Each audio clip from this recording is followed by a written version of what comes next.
Folks, welcome back to the show where we know if you have a brother from another mother, it is what's Trainwreck watching. And of course, unless you've been hiding on a outer rim planet, you know we are getting into ObiWan Kenobi on Disney Plus. So without further ado, let's get into it with our all-star panel. Of course, you know him, you love him, your friend Jake Micah, and the resident expert, wrestling extraordinaire, looking to show he knows how to do it with a Tusken Raider, Michael Partham. Gents, what did we think of this week's Kenobi? Only 4 days after the double episode debut. Yo, it kind of snuck up on me that it was coming Wednesday. I forgot about the Wednesdays all over again. Like it was a nice treat, obviously today. Man, I don't know. There's a lot of places to go with this. I was enthralled the whole time though. It was a really, really fun episode. There were times when it seemed to be a little, I don't want to say dull, but there were certainly moments, but in one or two moments in particular at the beginning and, of course, toward the end, that's where your mind is just blown like, oh, my God, I cannot believe we're seeing this. And it's just taking you back to when you saw A New Hope and all those flashbacks, and now you're trying to fit all this into that continuity. And, does this make sense? And does it make thematic sense and narrative sense and all that? But, aside from, the nitpicking that we're going to be doing in the next coming weeks with every episode that's going to come, it's just mind-bending. Seriously, mind-bending. There was a lot of feelings for sure. Felt like in this episode, it was a lot more action-based. I know what you were saying with Dole. It kind of felt like they were constantly moving to me, whereas last week was kind of like expose, a lot on what was happening in the background the last 10 years as they kind of got onto it. And speaking of getting into it, here on What's Trainwreck Watching, we always break down the recent, latest, and greatest on streaming. So, if you haven't seen Kenobi, ObiWan Kenobi, Episode 3, do not go any further unless you want to be spoiled. But let's get into it, folks. We continue with our broken Obi-Wan on his way with Leia. Managed to escape the planet.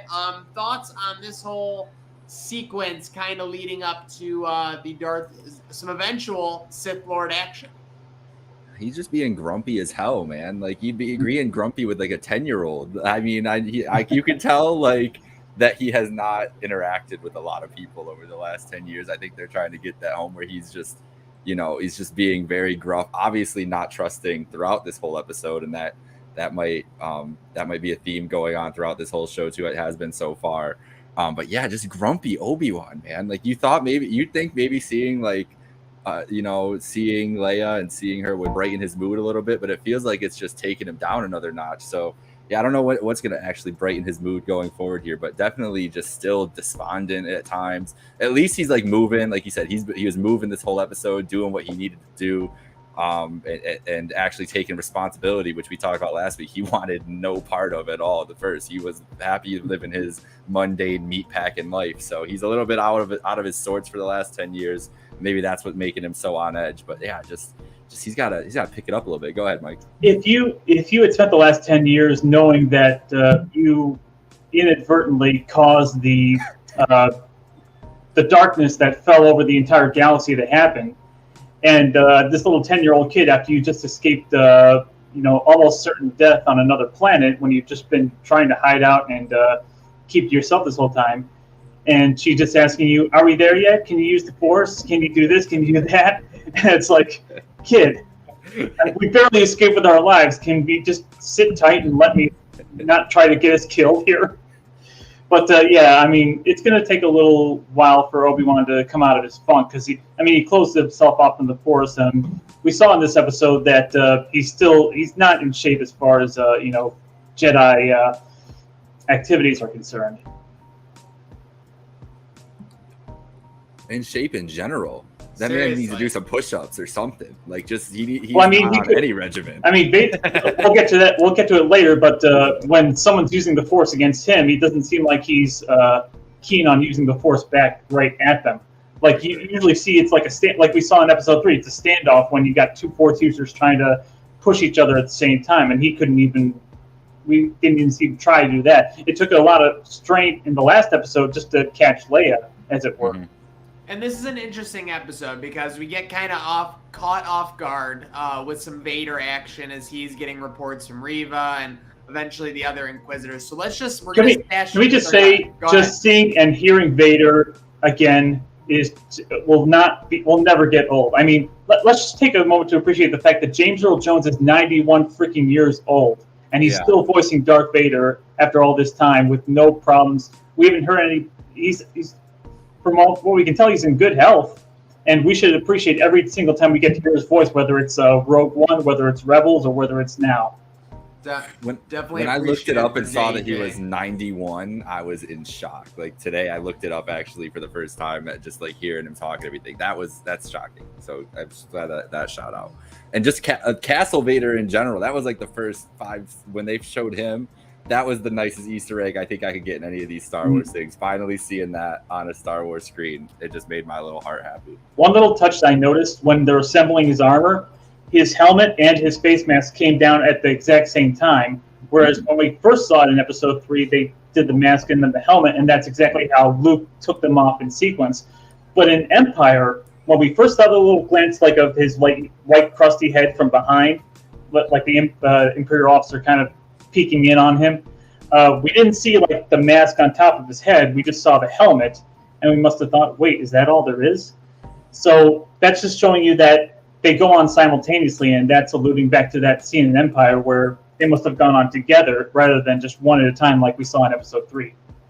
And just before we move on from Castlevader here on Mustafar, there's always the thing about Sith Lords kind of embracing pain. You see like Kylo Ren in Force Awakens was kind of punching himself in the one sequence to kind of try and cause himself pain.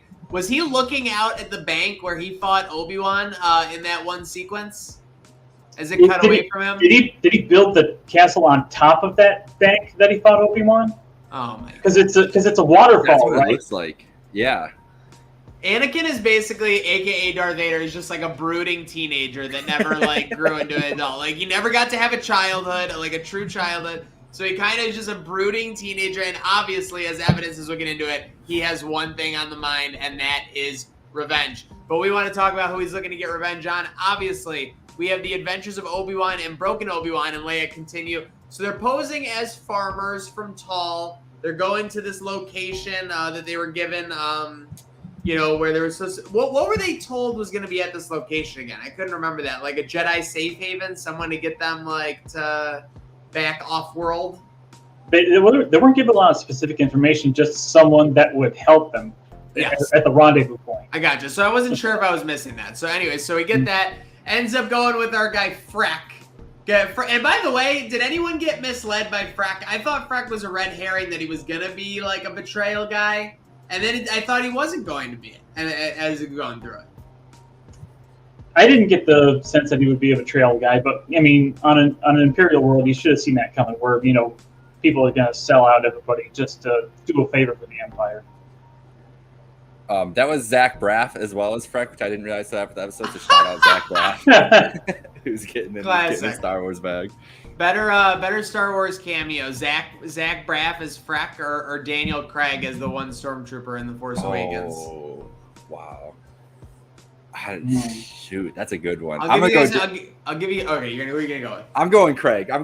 Yeah, me too. But Daniel Craig, that was pretty. You can kind of tell it's Craig once you know. That's the thing. I don't know if I'll ever know that's Braff. So anyway, we get to see, and this is a nice thing, by the way. I feel like we're almost just about through all the footage we saw in the trailers. Yeah. So I don't think there's really anything. They're revealing Vader. I thought this was all stuff that was going to happen in episodes 4, 5, and 6.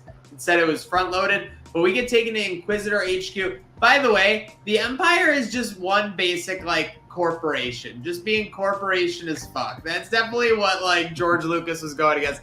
Because you just talk about the entire atmosphere of it all, or if it's the fact that they want to be the one to report into Vader, it just reminded me of a petty little corporate battle. That there's similar people at Amazon, talking about reporting into Bezos. There's similar people at Tesla about talking into us doing the exact same shit that these Inquisitors are doing. And that was hysterical. All the middle management is just lining up to kiss the boss's ass. That's all it is. Yeah.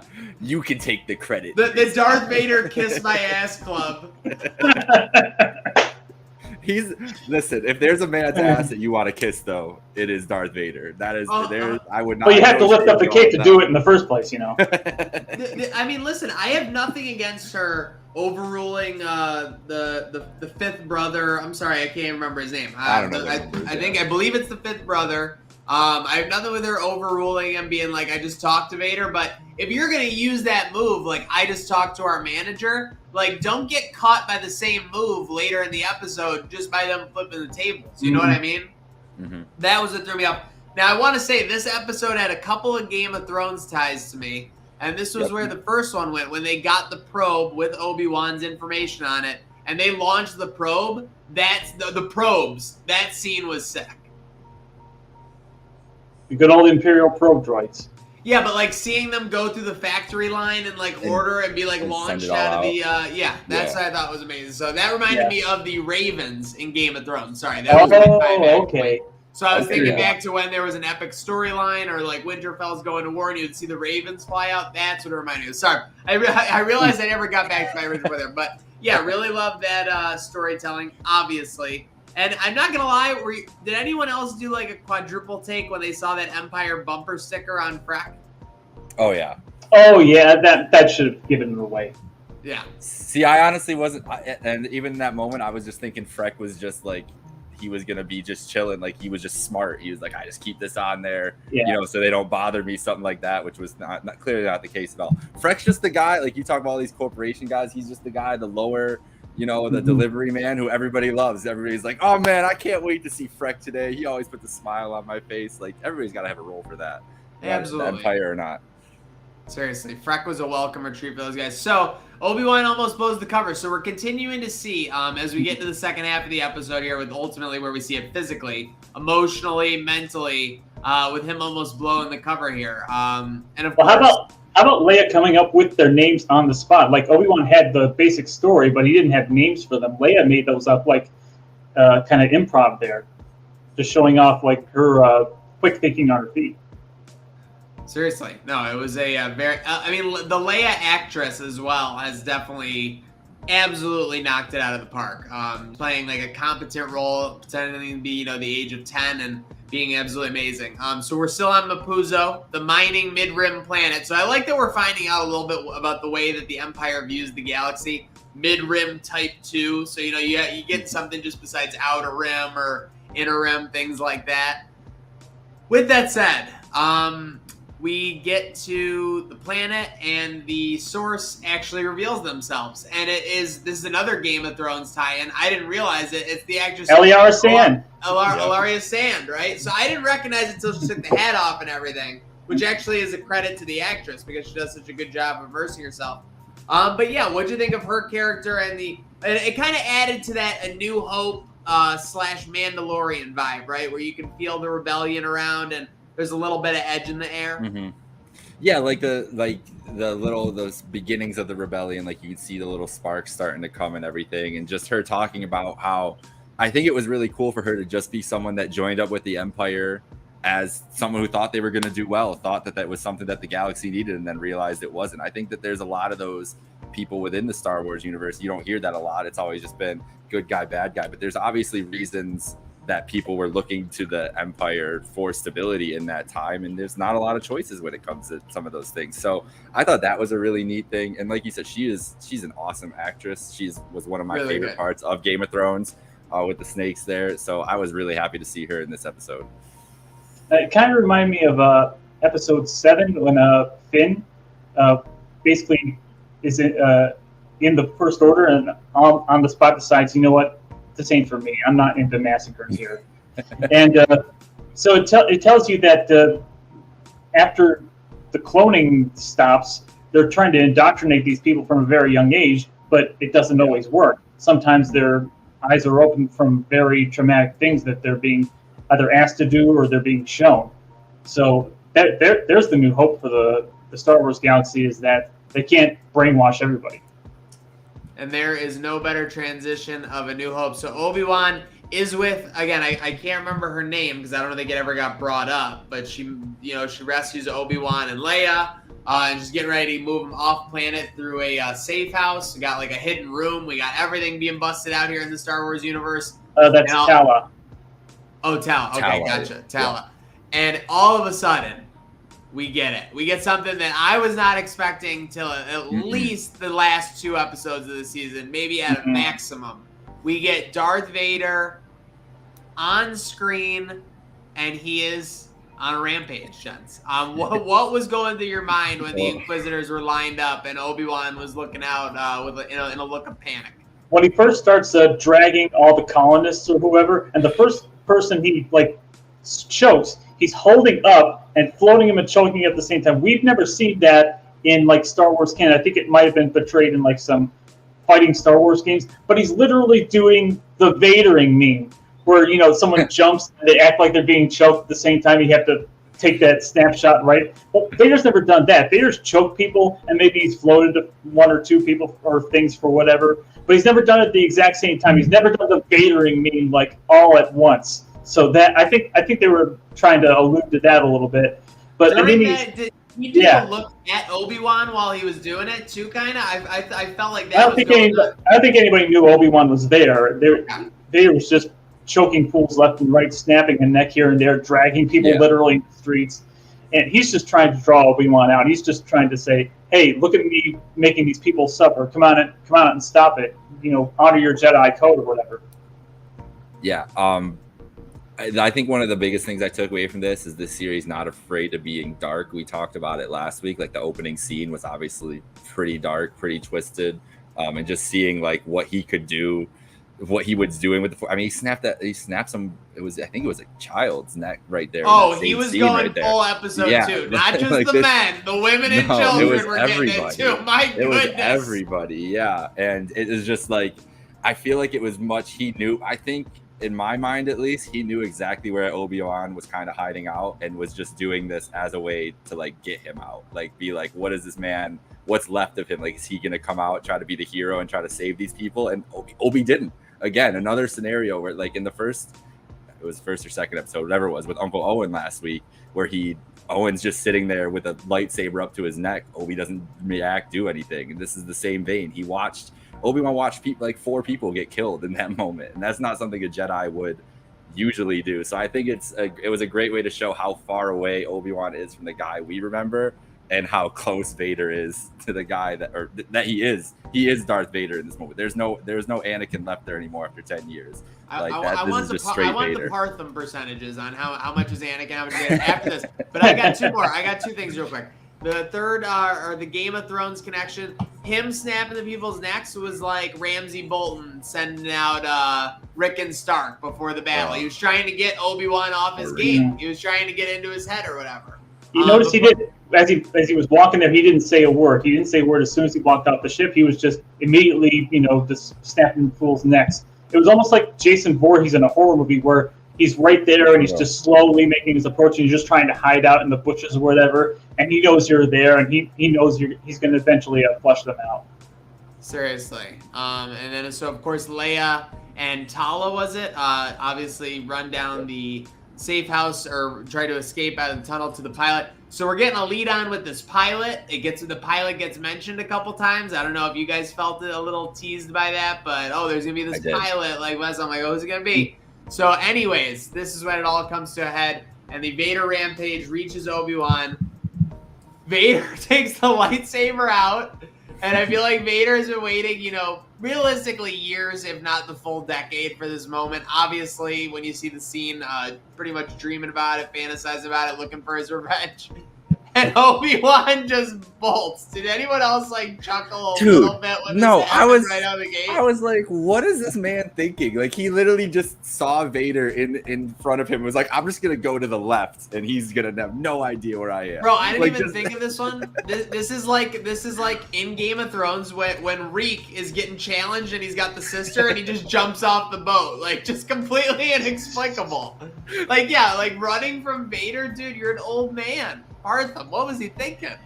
He's out of shape. He's not in his right mind. He's literally seeing a ghost right in front of him, and he's not sure. He's trying to lead Vader away from Leia. All he's trying to do is distract Vader. Is all I'm thinking right now. Is that Leia's going through the tunnel trying to reach the rendezvous point with the pilot, and he's just trying to keep Vader busy. But at the same time, it's traumatic things are coming back into his memories, and he's seeing. It makes perfect sense that he's reacting this way, because now we go back to episode 4 and see how he reacts when he meets Vader in the hall in the Death Star. It's very casual. It's very, there you are, long time no see. When, if that was the first time he had seen Vader after everything that happened and what Vader's become, you would think he would react like this, like in this episode 3 for this series. Like, oh my God, you're this half machine, half man now, and you're still alive after all this time, and you're still causing chaos and bringing evil to the universe, and what have I done now? It lines up better with what happened in episode 3 to what Obi-Wan's reaction would be the next time he saw him. So now when we go to episode 4 of the main movie series, it's like, yep, there you are.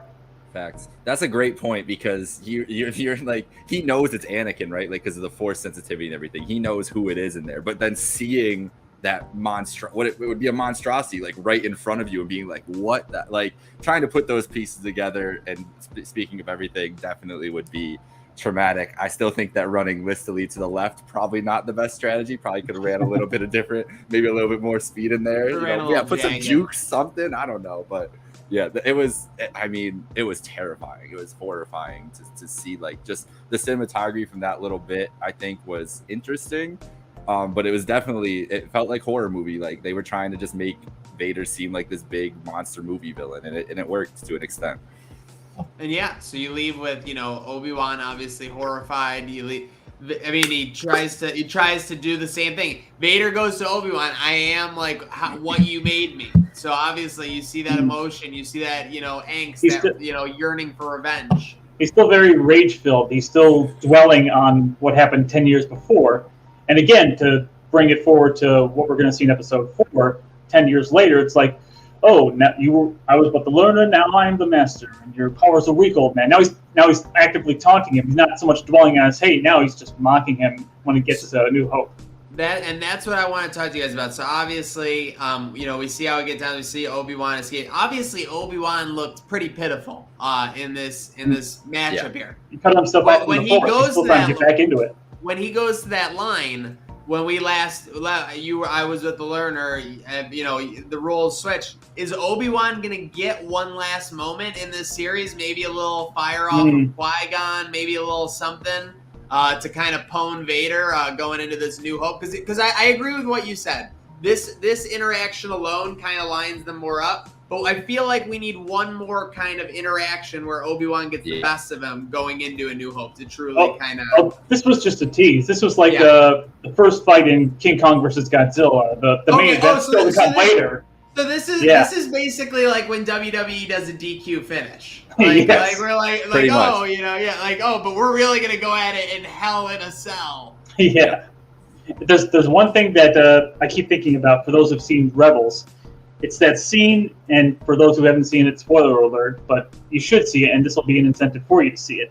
There's a scene where Vader contacts the Emperor, and he talks about, Anakin's apprentice is still alive, and this could lead us to other lost Jedi.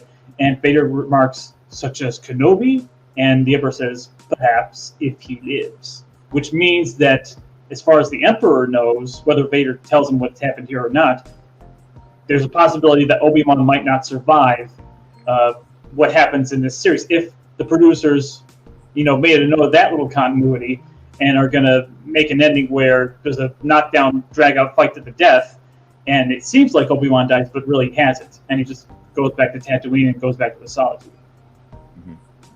Can we talk about just the fight there and just the Vader just trying to drag him through the fire? I mean, that was about some kind of payback, and it hurt Vader in the long run, because like, how long has he been looking for this man? Literally for 10 years.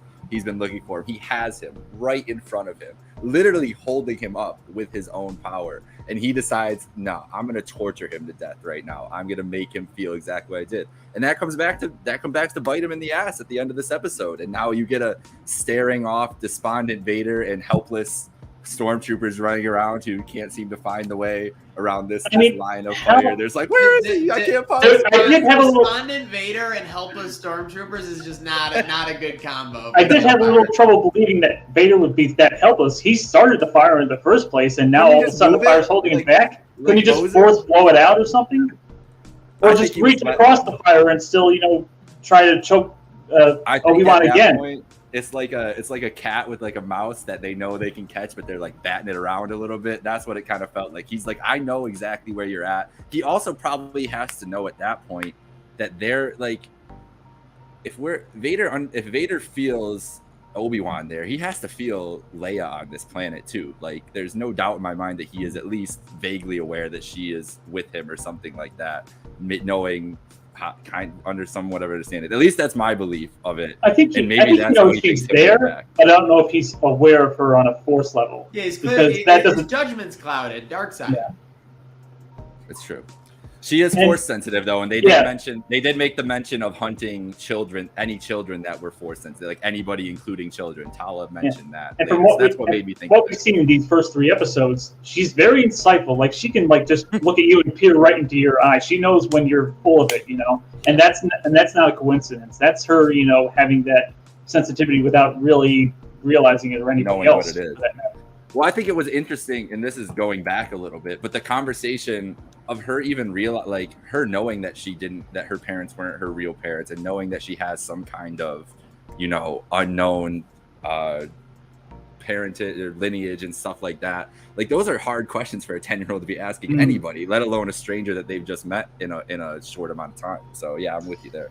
One thing that I think we're eventually going to see toward the end, it might be at the very end. Remember in episode 6, where she has that conversation with Luke, and Luke's asking her, do you remember your mother? And she just says, just images, really, just feelings. And describes Padme, at least toward the end, in so many ways. And now she knows that ObiWan, Ben Kenobi, at least knew her mother in some way.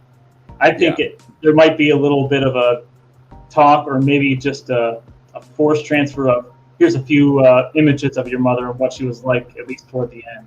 And that's how she remembers her mother in some way, when Luke doesn't really. And that would explain the hair thing, right? Like, that they the hair similarities that they showed. Obviously, this is all different times that they decided to do this, but that would make a lot of sense that she would want to style herself after her mother, or anything of that sort, if she were to find out. Yeah, this would be the perfect opportunity. Well, she already kind of is. She has two little buns at the top of her head. The other part of that conversation that we haven't touched on yet is Obi-Wan mentioning that he had a brother, which maybe you guys knew beforehand, that I am not aware of. But that feels like something that isn't just a throwaway mention. Yeah. And his brother is not going to be force sensitive like another Jedi, because they would have picked him out too, not just Obi-Wan. For sure. So that definitely could be something down the road for another series, but it's not going to be like his brother is force sensitive and he became a Jedi. It'll just be the brother of Obi-Wan popping up for a different adventure. Yeah. For some reason, however they're going to do it, I don't know.